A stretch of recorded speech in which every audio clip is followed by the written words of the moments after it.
Hey, how we doing? How are we doing? Good evening, good morning, good afternoon, good evening, wherever you are, wherever you're listening to this. Thank you for catching up on replay. Thank you for catching up on the podcast. I appreciate you. Welcome to episode 25 of the Always Better Than Yesterday interview sessions. So I hope we've all had a good weekend. I'm just going to send a couple of invites just to get as many people in the conversation as we possibly can. And whilst I do that, feel free to talk amongst yourselves. Let me know how your weekend's been. Let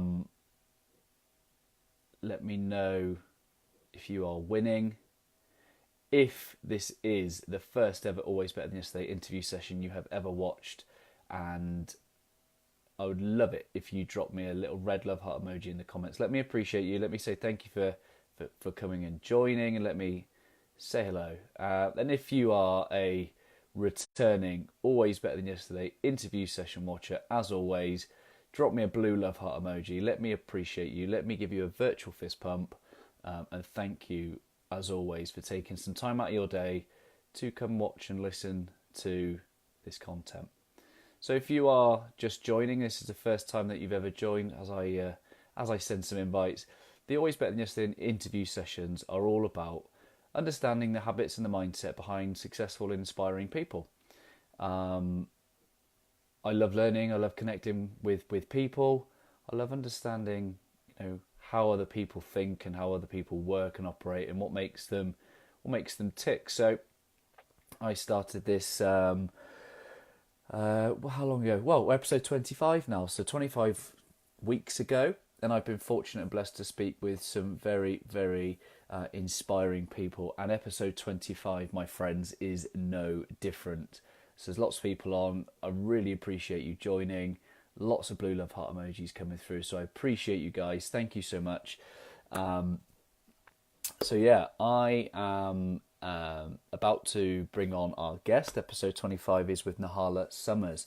Now, I connected with Nahla following a interview session that we did a few weeks back with Amanda Thomas. Nahla reached out, and I've been able to get to know her a little bit better through the We Are Always Better Than Yesterday community. And let me tell you, she is one inspiring, incredible lady, and I'm really excited for this one. This is going to be a lot of fun, and I guarantee there will be something for you to learn, definitely something for you to take away. As I've said in the comments, if this is adding you value, then I would love it if you shared it. Not just shared it anywhere willy-nilly. Share it with one person that you think is going to make a big difference to, because that's what it's all about, making a difference, one interaction at a time. So I would love it if you would feel like you would like to share this content. So I'm just going to post it on my page, and then I am going to get going. Done. Right. Let's go. Make sure I bring on the right guest. Episode 25. Amazing. Amazing. Hi. Hello. How are we?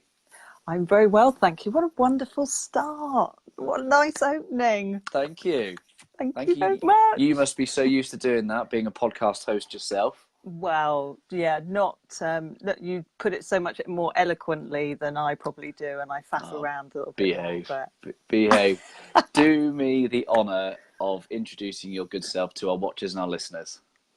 So my name is Nahla Summers. I'm a transformative coach. I do have a podcast, as you mentioned, a very unusual podcast. It's called Our Lives, and it talks to people who have a terminal illness. And we don't really talk about their illness per se. We touch on that, but we talk about their lives. Yeah. And again, their mindset really, and what makes them so inspiring, because they are so inspiring, the guests. So yeah, my big thing is around kindness. So I have a course called Sunshine People, and I do something every year, a little bit crazy. So I cycled across America this year, and I can talk more about that. Definitely. And it's basically asking people to go out and do an act of kindness for a stranger rather than donate money. to a charity. So something quite unusual. And obviously I do my coaching and workshops, and I'm very based on emotional intelligence, a lot of my workshops. So it's based on the youth of today, and giving them the foundations and the emotional support. So, yeah. That's amazing. I checked out your last podcast actually, and the lady you had on, I think she was originally from Finland. Is that right? Yeah, yeah. Yeah. Wow, what a story that was. Yeah. It's amazing. Astonishing when somebody shares that and is totally vulnerable and open to sharing, Yeah. really. You know, she shared some really vulnerable and open stories, and you know, I think at times I was just so flabbergasted. It was Yeah. difficult to come back with a suitable answer for her, really, and suitable Powerful. questions. Yeah, so And that's powerful. just the power of connecting with people, isn't it? And being able to share stories, so inspiring.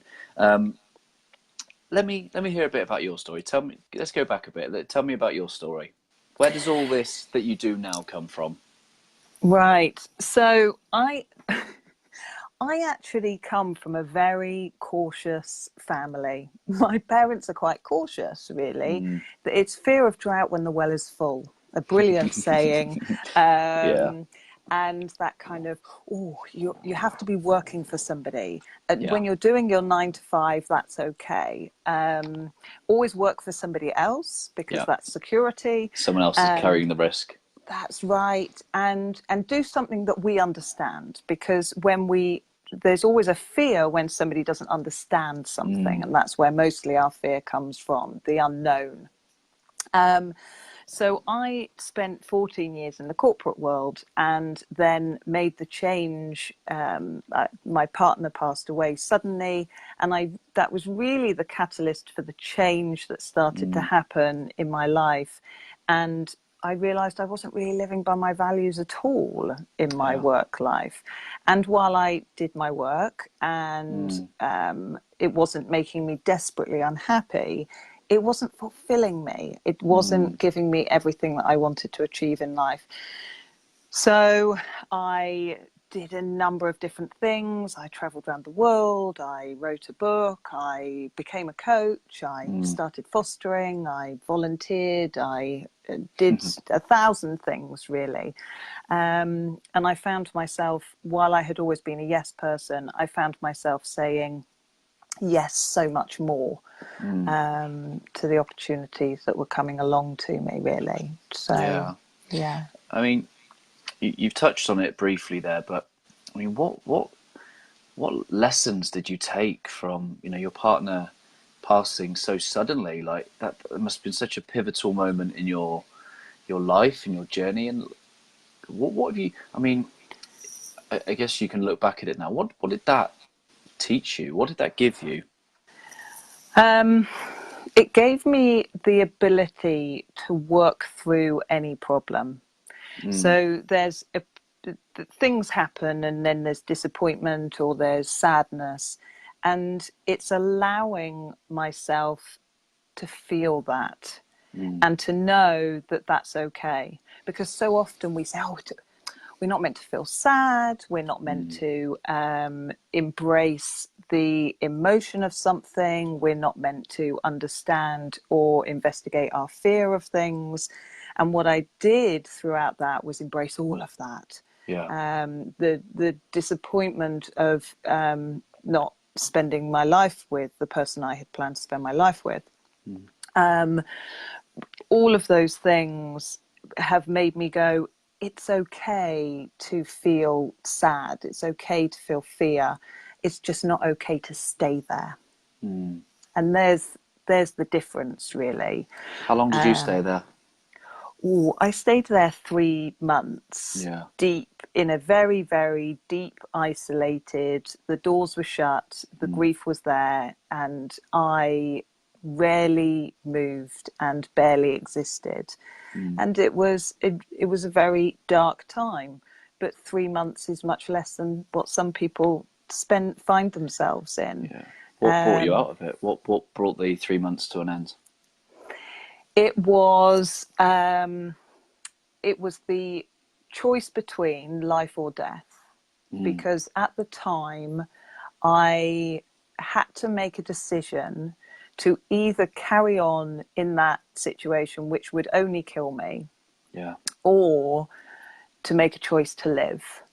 Wow. And I had the respect in my partner that I wasn't going to do that. And all the things that he would have wanted to do, I've been making my way through, and all the things that I do with regards to kindness are in his memory. And it was do or die, really. Yeah. Is that powerful. something you had to find for yourself, or is that something that, you know, someone else helped you through?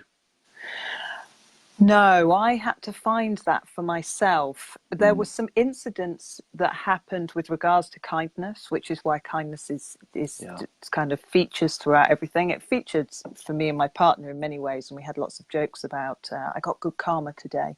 And so it always featured within our life. But yeah, I met a stranger who was on the beach, and he just alleviated me from my sadness for kind of 5-10 minutes, just having a conversation with me. And I realized the power in people, and the power in conversations, and the power that we can do with the smallest of things. We can make a small impact. Small thing that we can do makes a huge impact. Yeah. So there were things that happened like that planted seeds. And then I found a book around souls and what I believe in.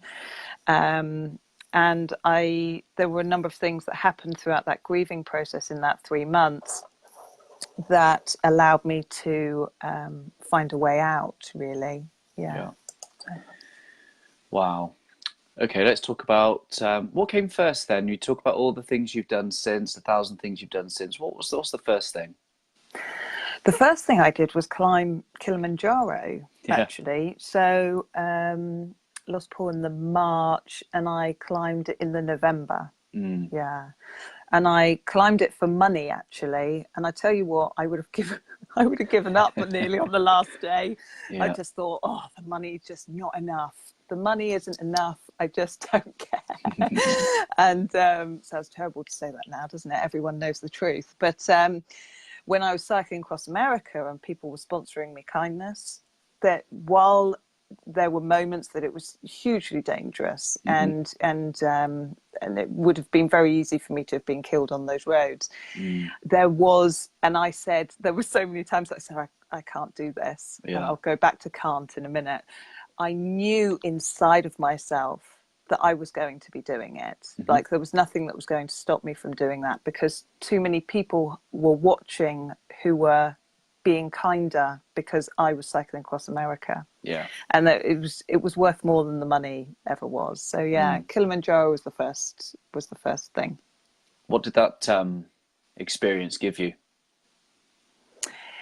It gave me a stepping stone to going through the process of grief and finding a way out of that sadness.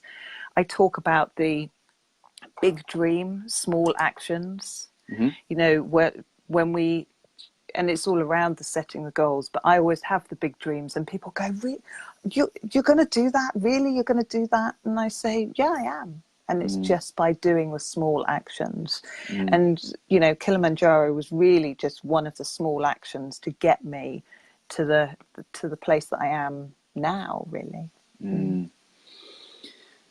What was it about the kindness that kept you going? It just felt more. It was impacting somebody more. I could feel the impact that I was having on people. You know, you can ask somebody to donate £10, and you can, and please, I'm not criticising anything around sponsored events, because I still do that. But, you know, I had, there was £14,000 raised for me climbing Kilimanjaro. It was no small amount of money. but I never understood where that would impact. I didn't know who it would impact, how it would impact, but people were telling me the stories as I was going along, and people, that was too big, really, because when you impact just one person and you make a difference to one person, then that's enough, because the ripples just go on and you don't know where those ripples go. And sometimes it's okay with not knowing, you know, and you just have to trust the change, really. Yeah. Why kindness?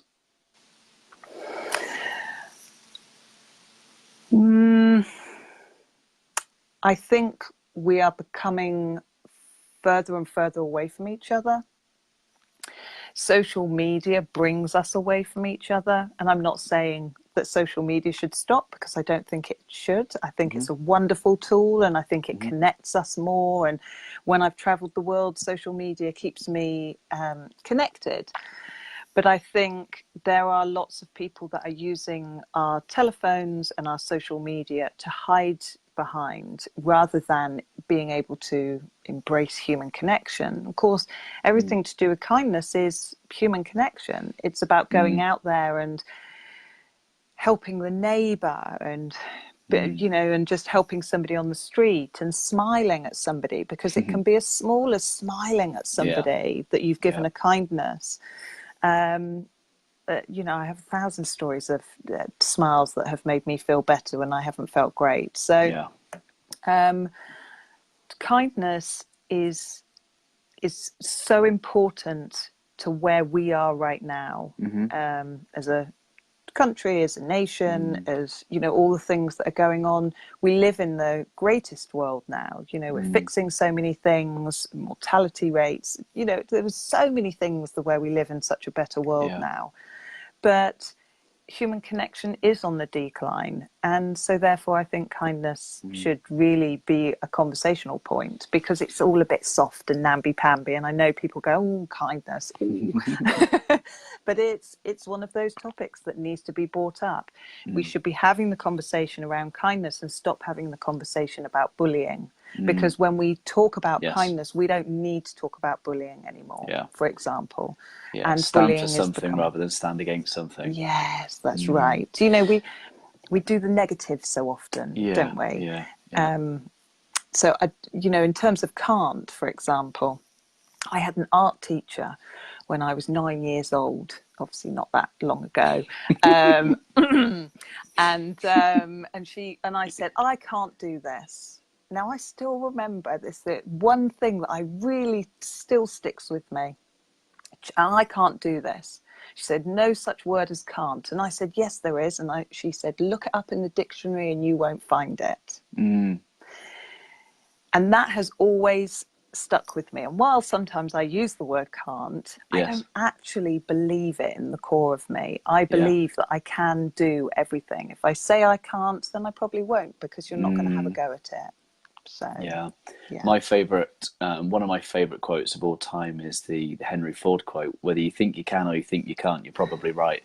Yes, you know? That exactly. Yes, yeah. So brilliant. we all get a bit busy. We're naturally human, and we don't always feel positive, optimistic, or kind all the time. What brings you back to kindness? I think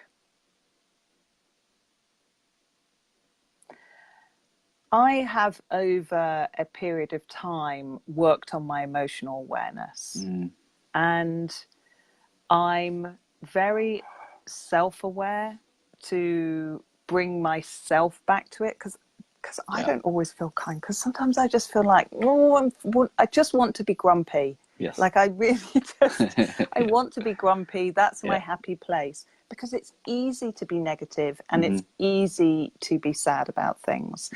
But it's just a mindset that brings me back on my self-awareness. How would I feel if I behaved like this to that person, or I received that from this person, you know, and I look at that dialogue between the two people. And then therefore it allows me to do that. when I'm out, I just think of kindness first, really, because I've embedded it as one of my key values. It's so important to me. So it just like pops up all the time, really, and reminds me when I feel grumpy, no, you need to smile at that person you've just walked past. Do you work a lot with values in your coaching? Yes, I do. So I'm working with the young children at schools at the moment, and we're doing values work. It's really interesting. It's really interesting because they bring up family as a value, as a key value. And so many of them do. And it's so interesting because I'd love to see in 10 years when they start to say, actually, it's human connection that's more important to me, because our emotional knowledge about things and our learnings brings us to something more complex. So it's fascinating. And then, of course, with the adults, the values thing brings you back, because you go, I see why I'm not connecting with that person, because we're working with completely different values. So let's just try and bring that back, and let's try and understand a bit more. Values is really, really important for me. So for those people that are kind of checking in and learning from this, how would, or they might be thinking, how might I get clear on my own values? What advice would you give them?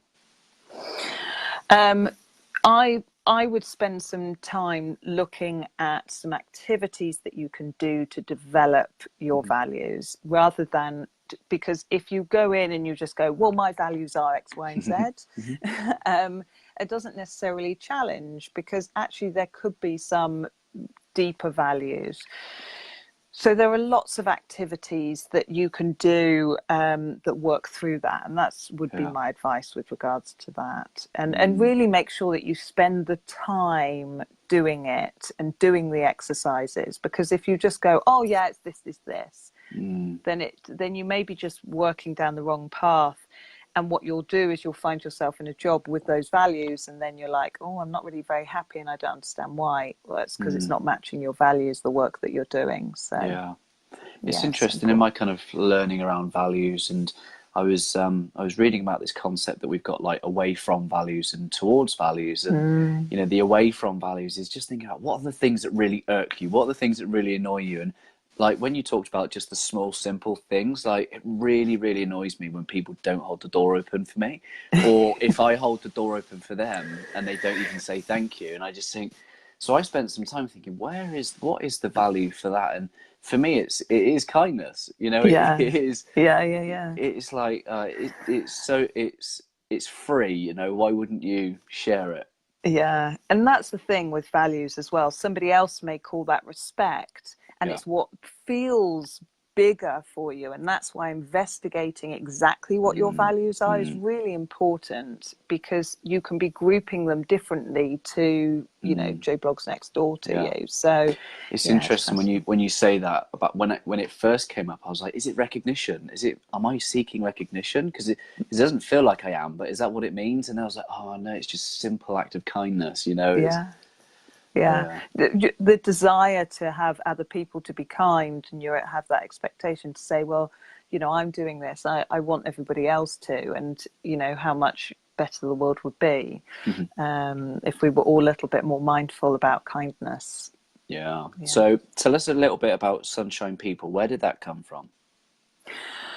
Well, it started, myself and my partner had an ongoing joke around good karma. So he would do things and he would call me up and say, oh, I did X, Y, and Z. I definitely got good karma, because it was always what I believed. You get back what you put out there.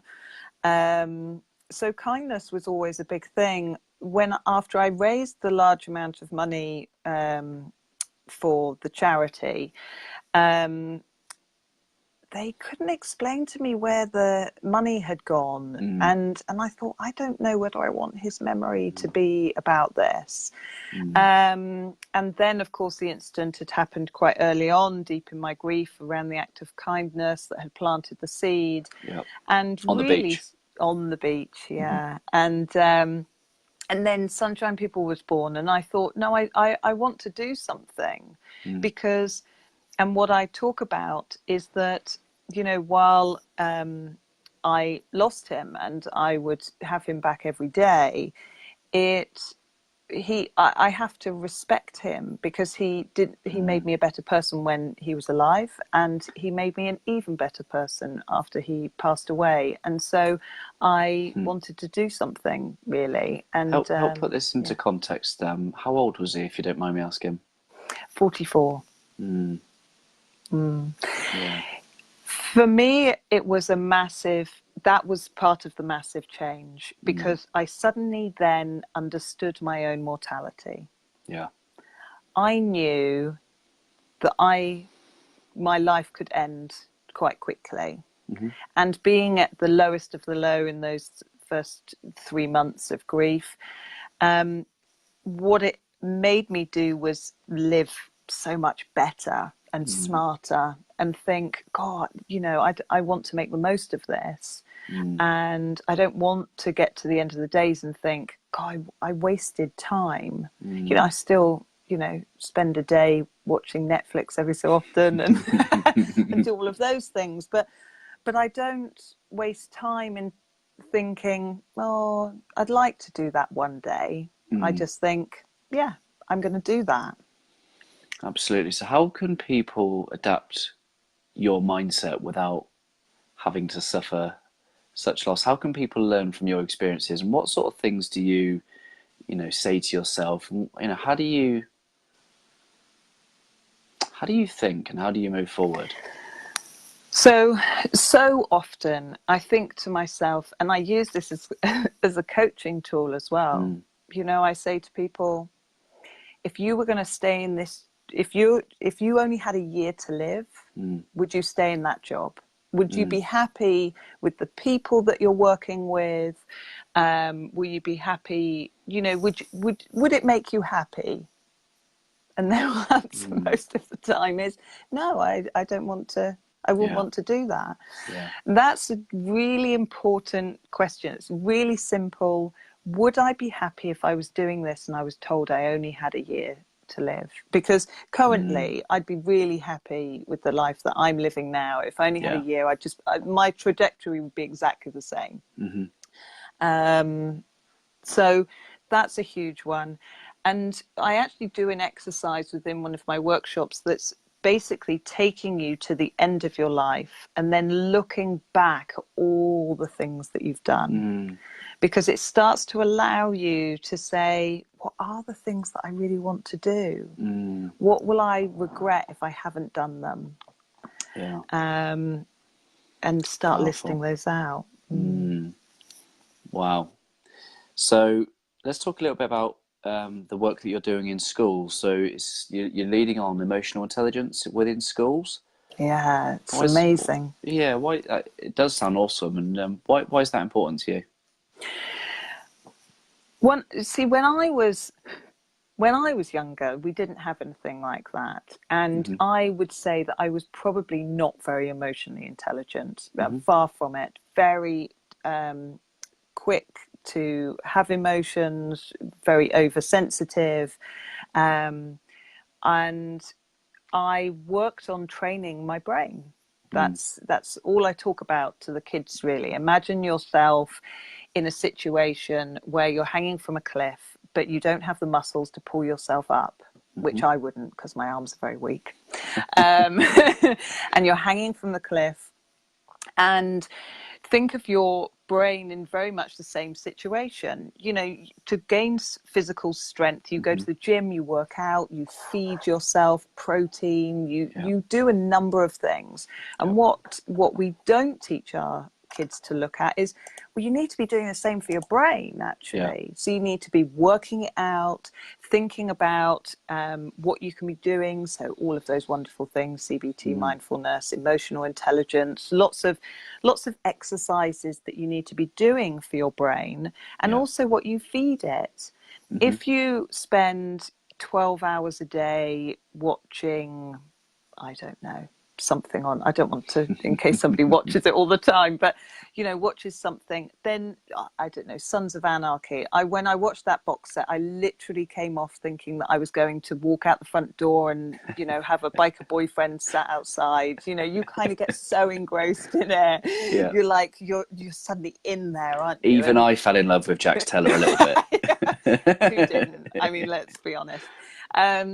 So you kind of go so into that. You're feeding your brain something, and not being mindful of that, and not teaching our children to be mindful of that is criminal, in my opinion. We should be looking at their emotional intelligence before we even work on anything that we try to teach them. If, for example, their parents have just got divorced, all that's going on in their brain is, I wonder how they're feeling. I don't feel very good about myself. Maybe it was something that I said. Do I remember that conversation back then? They're in school trying to learn at the same time, rather than us giving them the tools to manage their emotional responses, have open and honest conversations to their parents that then helps them to go into school and go, yeah, I feel a bit lighter and clearer about this, and I can now take in some information. Wow, powerful. It's what age? What's school age? Well, I've been doing 15 to 16-year-olds, and just doing 12 to 14-year-olds as well now. It will be my life's work, as far as I'm concerned, about proving and evidencing the need to bring coaches doing emotional intelligence in schools, supporting teachers, supporting kids, allowing teachers to be able to do their work and be supported, really. I just think it's hugely important. And there's a TEDx there somewhere, isn't there?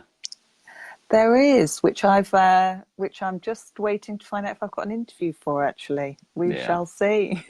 Good luck. I'd love to hear it. I'd love to see it. Actually, to be honest, I'll love to be there, cheering you on. But that's amazing. I love that. And what advice would you give to your 15-year-old self? That's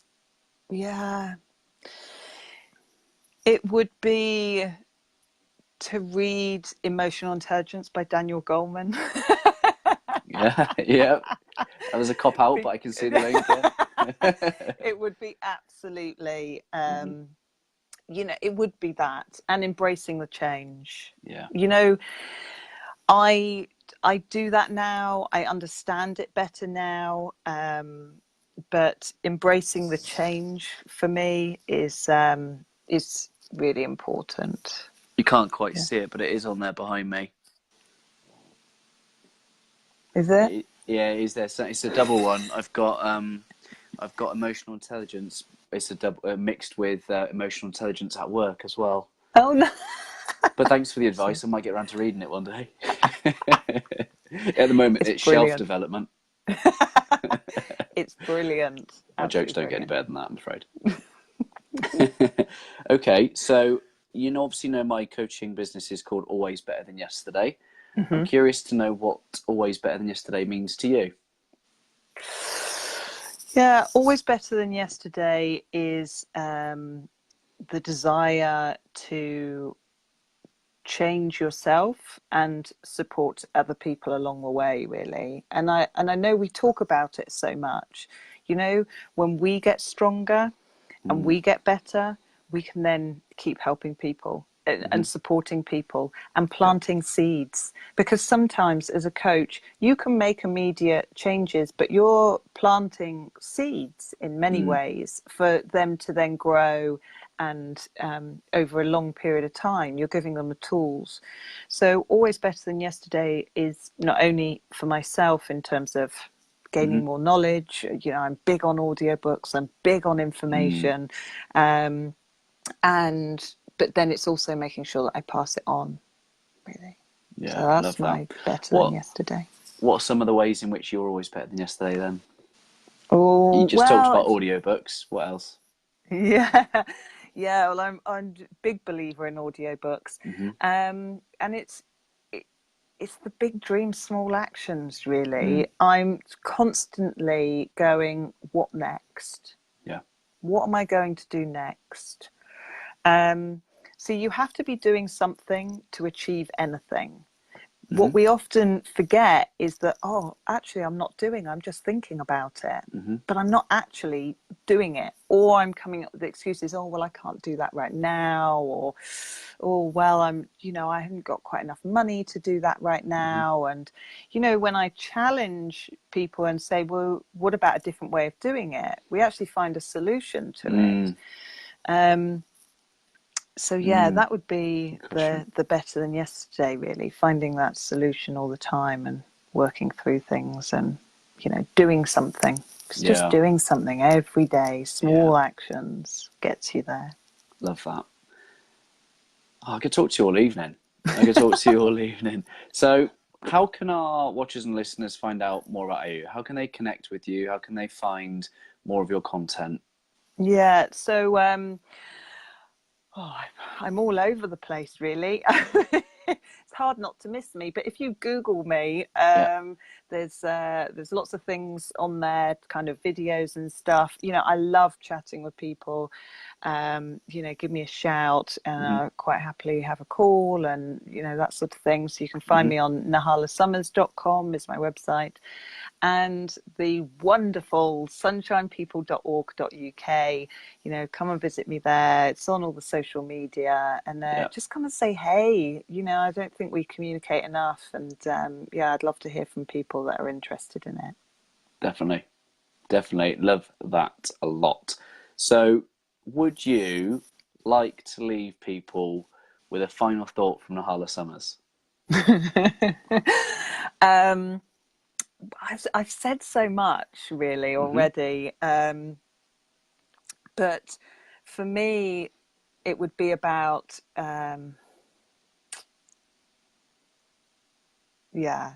you have to be doing something to achieve anything. So just start, really. Start doing, and then you will get there.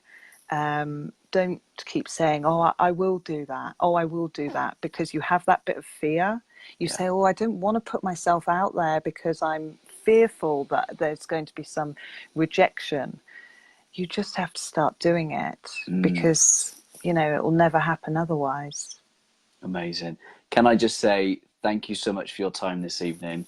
I've really, really enjoyed getting to know you a bit better, knowing a little bit more about your story. I'm sure there was more and more and more we could be talking about, but I've really enjoyed it. I'm absolutely convinced there'll be something within what we've talked about that will be of massive value to people. So guys and girls, if you're watching and listening, you've been inspired, then please do reach out, connect with Nahla directly. Let her know, pass that kindness forward. Let her know if she's inspired you this evening. Let her know what's resonated with you most, and maybe what small actions you're going to take as a result of this live. That would be really, really great for us to know that it's been passed forward and made a difference. If you would be willing to do that, share this live with the one person that you feel that needs to see it or hear it. But from me, thank you so much for joining me, and thank you for everyone that's joined, watched, listened. I appreciate you. I hope you have a wonderful week, and I look forward to connecting again soon. Thanks so much. Thanks. Take care now. Bye.